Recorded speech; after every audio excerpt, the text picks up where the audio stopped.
SALMEAT TUNZ. Mukoma TAFJONZ rudo runonaka zvaro but rune njodzi.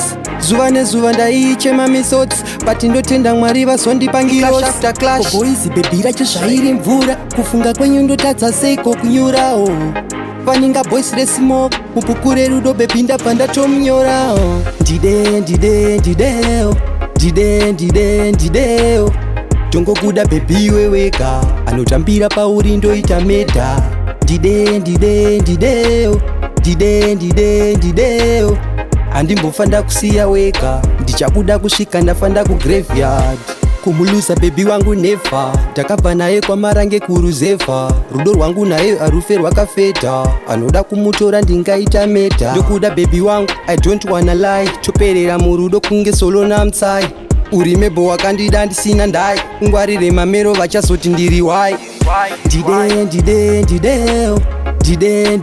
Ndidewo tongokuda baby weweka anotambira pauri ndoita meta. Ndidewo andimbofanda kusiya weka ndichabuda kusvika ndafanda kugraveyard une macaves kupfuura senge pachinoi wife material ndonorakidza amai nyangozvikanziwa nevana tena ndimbogai mwana asikana inzwawo kutema kwangu nai matambudziko achauya tichafesa tese mufaro ukauya tinofara tese pauri bebi ndakatopikira zvese handife ndakusiya nemvura mese. Ndidewo tongokuda baby weweka anotambira pauri ndoita meta. Ndidewo andimbofanda kusiya weka ndichabuda kusvika ndafanda kugraveyard kumulusa baby wangu nefa ndakabva naye kwamarange kuruzevha rudo rwangu naye arufe rwakafeta anoda kumutora ndingaita meta ndokuda baby wangu I don't wanna lie choperera murudo kunge solo namutsai uri mebho wakandida ndisina ndai ungwarire mamero vachazoti ndiri wai.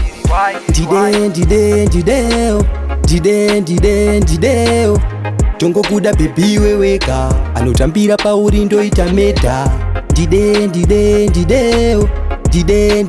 Ndidewo andimbofanda kusiya weka ndichabuda kusvika ndafanda kugraveyard.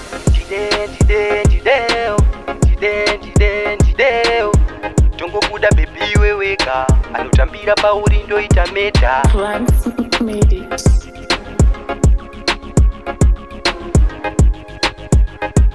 TAFJONZ on the beat.